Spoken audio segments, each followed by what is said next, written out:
All right, here we are. All right, team. So the first thing I want to show you, and this will be helpful in any training that you do, or if you're doing some learning on your own, or maybe even showing your class something, I want to show you how to split your screen.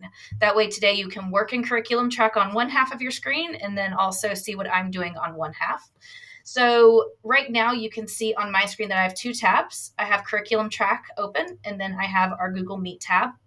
The first thing you want to do is split those tabs by selecting one and dragging it out of the window. So now you can see that I have two separate windows. So these are the two windows that I'm going to split my screen into. So if you want to go ahead and actually open a CurriculumTrak window and then open one for this meet, you can. I'll give you a second to do that. And then you're going to select the box of one of the windows that you want on one half of your screen. It does not matter which one. And you're going to click and hold. And when you click and hold that square, you're going to see arrows form to the right and left of the box. And then you're just going to drag your arrow a little bit to one side of your screen, and you'll see it kind of illuminate to the right or to the left. So you can choose which side of the screen you want that box. I will put y'all to the left. And then you're going to open up your second window, click and hold the box, and drag it to the other side.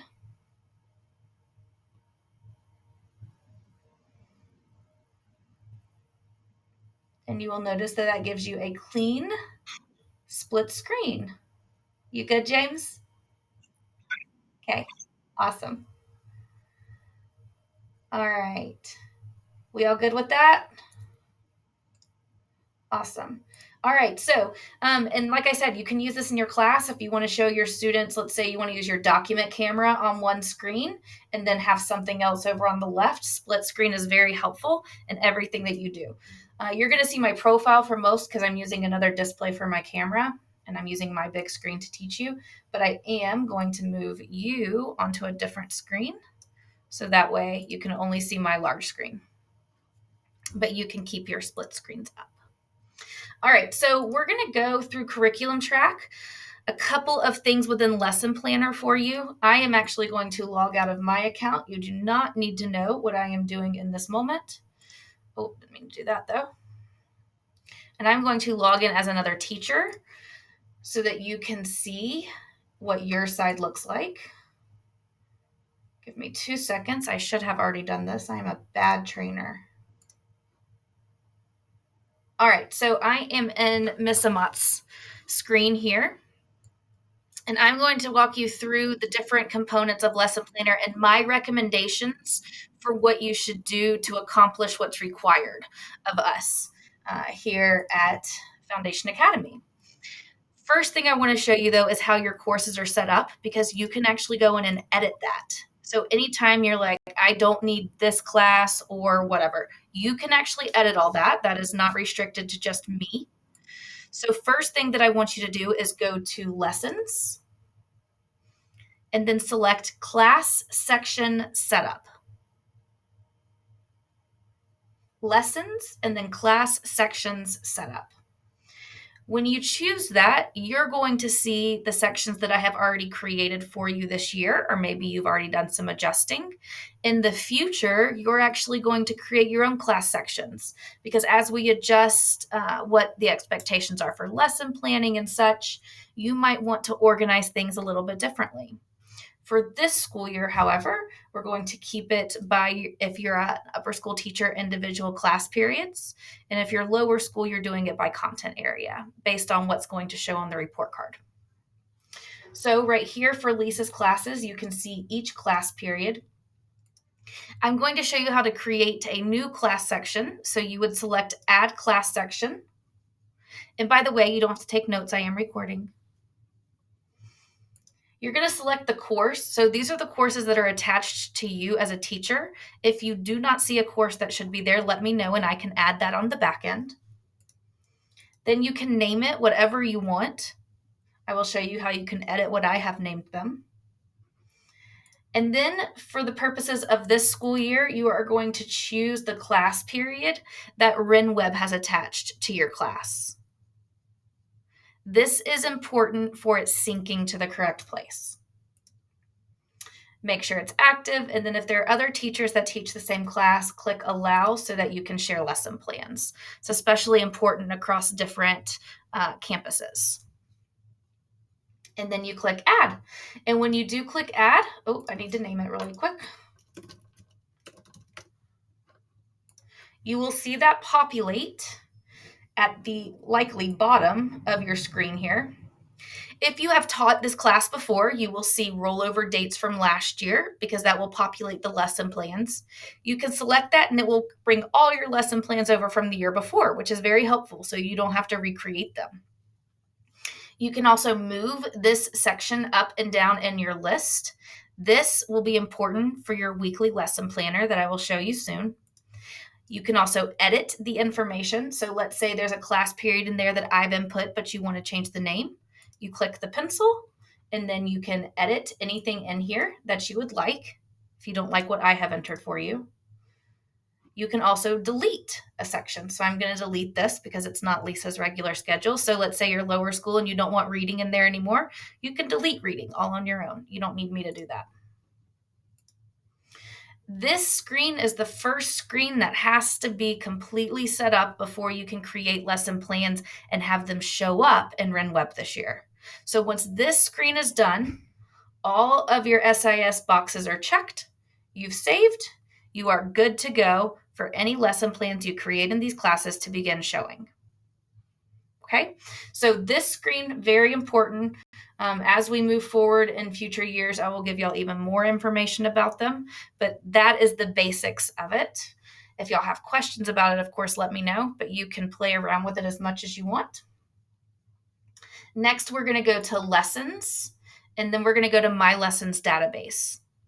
Because now that your class sections are set up, we want to make sure you have lessons that can be shown. So in My Lessons database, first thing you want to do is choose a class because your lessons are attached to specific courses. What that also is going to do is help us pull up those unit maps that were created for classes that have been taught before. If another teacher has taught your course, you should be able to see their names here. That means that you can then copy their lesson plans as well. So let me see if I can find one. I'm not sure if anybody has taught these besides Lisa. Yeah, there's one. There have been some other teachers that have taught that class other than Lisa. And if she were to choose that teacher, you can see that teacher's lessons plans populate. Lisa could then select copy and copy selected lessons, and that would add those lessons to her account. So copying lesson plans from another teacher, very easy. You just choose the other teacher's name, select the lesson, and then press the gray copy button.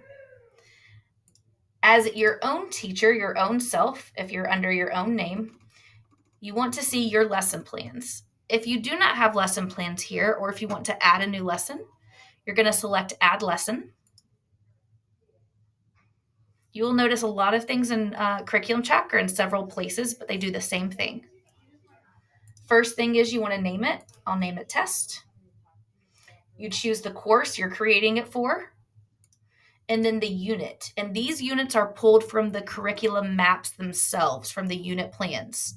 So this should auto-populate for you based on the course having been created in CurriculumTrak. If you don't have that course, I can do that information with you separate. The majority of our classes have already been created. You have to select a unit. And once you do, you will see the rest of the lesson plan template auto-populate. Now, I do have plans to simplify this for you moving forward in the future. Right now, it's a lot of information, but I will show you the current required field, the current fields that everybody's looking for right now. We would like for the whole lesson plan to be completed, but time is of the essence sometimes, so I'll tell you exactly what needs to be done. First thing you want to do is select the dates. So this is how it schedules in RenWeb for you. So you'll choose a date for the lesson plan. All of the unit objectives, biblical integration, unit resources, this is auto-populated from those course unit maps. You don't have to enter this. We would like for you to choose specific benchmarks that should be auto-populated. So you can choose a specific portrait of a graduate. You may see unit benchmarks. So we would like for you to choose the individual ones for that particular lesson. And then this is where we get into the unit plan itself. Now, currently you have these 7 blocks per lesson plan. That's a lot. I recognize that. So for right now, I will tell you the main block that people are looking for is the activities, assignments, assessments for RenWeb. This block right here, this is the information that populates into RenWeb for parents and students to see. I do ask that you write classwork for upper school, classwork and homework. For lower school, you're only doing homework. Upper school, classwork and homework, lower school, only homework. And then once you complete that and click add, this will sync at midnight to your RenWeb. And that's one day done.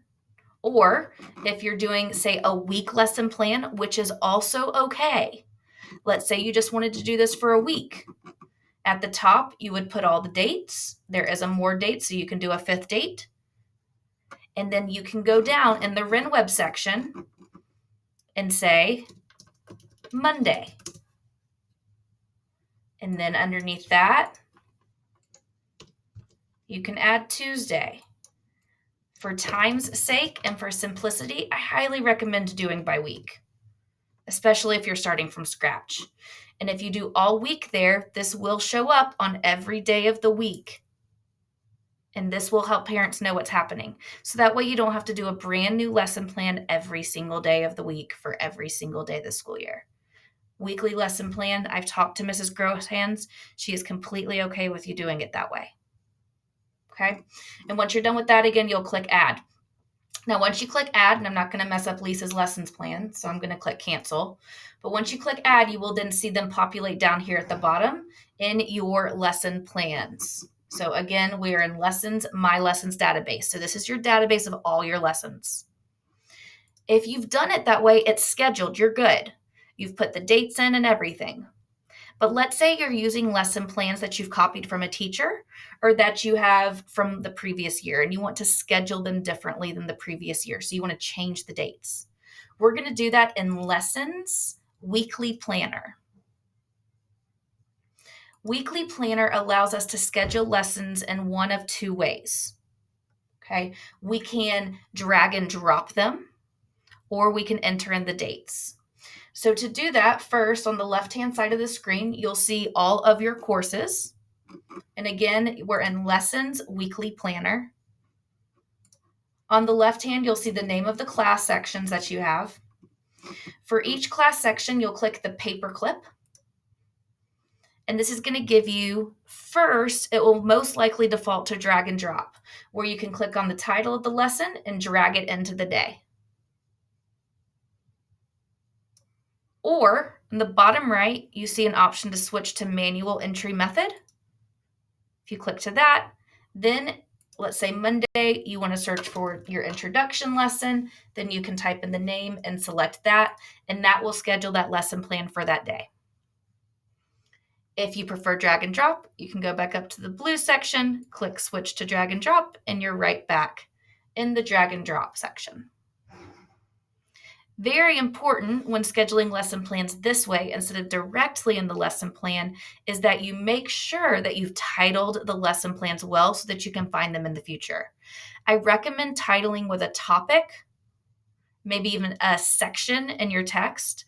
But if we only put Unit 3 here, it would be much more difficult for us to find that lesson. Or if we only put Chapter 11 or 11.3, that would be very difficult for us to find that lesson. So make sure that when you're titling your lessons, you're using some very descriptive information so that you can find them easier in the future. Also, so in case another person, we continue to grow, is teaching the same subject as you, they're also able to find them easier. Couple of things about this page. I showed you how to attach. You can also create a new lesson directly in the day. So I told you in CurriculumTrak, you can do the same thing in lots of places. Find the screen view that you like most and work within that screen. So here you can click the plus and create a new lesson straight from the screen, just as we did before. There's my test name, course, unit, auto-populates all those fields again, and I can, from this screen, create that lesson from scratch. That is directly in the weekly planner. Let me go back. There we are. You can also, let's say that you did roll over all of your lessons from the previous year. When you do that, it's going to put them in the same days you taught them last year based off this school year's calendar. So I enter for you anytime we have a holiday. So if I go back in the unit planner a few weeks, you'll notice that here on Monday, September 5th, it says no school. When you roll over your plans, the system automatically skips that day because I have dubbed it a holiday. Other than that, if you decide while you're planning that you want to insert, let's say you wanted to teach a different lesson on September 6th than you did that time last year, you can move all of your lessons over one day and add a new lesson just on that day. A lot of teachers do like doing this, but if you're a teacher that has just changed everything, you've moved your units all around, that might be a little bit more trouble than you bargained for. So rolling over the lessons might not be your thing. But if you're going to teach everything in the same order and reuse lessons, maybe just update them as you go, rolling them over and having the option to shift things by 1 or 2 days is a great option to have in the future. The next option that you have on this is to add notes. I do recommend adding notes to your lessons. Instead of just editing a lesson, you can add a note to that particular lesson and then look back on that note the next year. Instead of this, I want to do this. And you don't have to edit the entire lesson. What that is very helpful for is the next thing that I highly recommend for teachers, which is this. In the top right hand of your weekly view, your weekly planner, you have a PDF print option. Next school year, you are not going to be able to see this view of your lessons and when you taught them, unless you roll them over, in which case you're probably going to edit anyway. I recommend at the end of every week that you click the PDF print option. You can choose to include page breaks between classes if you want. I recommend including everything. First thing I recommend is saving the PDF. That is going to download a copy for you. And that view will look something like this. Let's open it up together. This gives you something to look back on next year as you're lesson planning. Especially if you don't want to roll over, it at least gives you a map so that you can remember what you taught and when. So right here, I can see Lisa's lesson plans. I chose to break the class sections up by page, so that's why you see only a little bit on each page. If you decide that you want to print, and I'm not saying that we're okay with using all that paper, I'm just saying if you decided to print, then I definitely, when selecting the PDF print option, would not recommend, if it will come up, there we go. Do not include page breaks between class sections because that would be way more paper than you bargained for. Then you click print and then it will pull up your print preview and this is what your pages would look like. It's a great way to save your information. Even from here, you can save this as a PDF. This allows you, again, to look back on that week for each one of your class sections. It's good to save it. A lot of teachers ask me about this, so I highly recommend utilizing that if you would like. The only other thing I want to show you on the screen is that you can edit lessons directly from the screen as well. You can click the pencil on each individual lesson plan, and it will take you back to that lesson plan screen where you can, again, attach dates. You can also change the information for what it is that people see and save it. So again, you can edit lesson plans, you can create lesson plans, you can schedule lesson plans on a multitude of screens. It is just best to go in and play around with it to decide which screen view you like best. So as a reminder, the two that we focused in are, this is the weekly planner. So if you click on lessons, we went to weekly planner. And then the first one that we looked at was My Lessons Database. Now, there are lots of other options down here of things to do, but those are the two that I would start with as you're trying to master lesson planning. And then once you've mastered those, then there are some other steps that we could look at in the future. Does anybody have any questions on those items before we end today's introduction session? No? All right, team. Well, I hope you found at least one thing to be new and something that you can utilize. From here, next month, I'm going to do some clever trainings, and then I will look to see what it is that everybody's interested in looking at next. But if before I get to the next curriculum track training, you would like to go ahead and look deeper into the other options within lesson plans, and you would like me to help, please let me know. But you are also free to explore as well on your own. And I highly recommend that you do that. Just know you're not going to break anything. I can always help you get something back if you lose it. Do not be scared of the technology. I promise it is definitely resilient. If y'all need anything, you know how to find me. If you don't have any questions, you are free to go. Absolutely.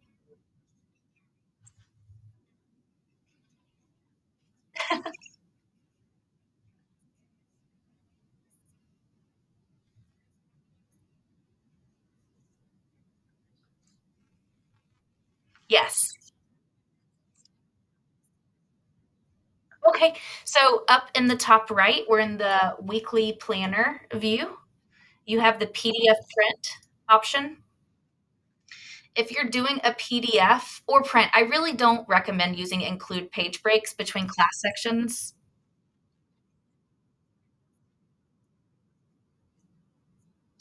Yeah, so you would just click Save PDF.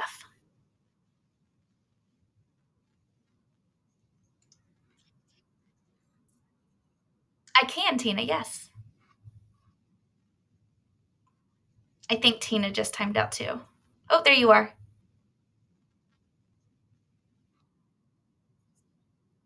That's it. I'm so sorry. Are y'all with me? Okay, good.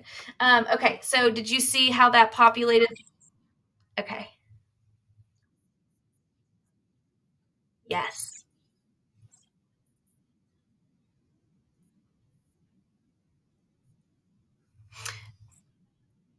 So your lessons are always in CurriculumTrak, and if you roll them over the next year, you will be able to see them in this format again because they will populate there. But if you choose not to roll them over and you just want to reference them, you'll want to have had the PDFs because you won't be able to populate the PDFs after the fact. Okay. All right. Anything else? All right. If it's something comes up, Tina, good. She left. That's okay. If y'all, all right, if y'all need something, please let me know. All right. You as well. Bye.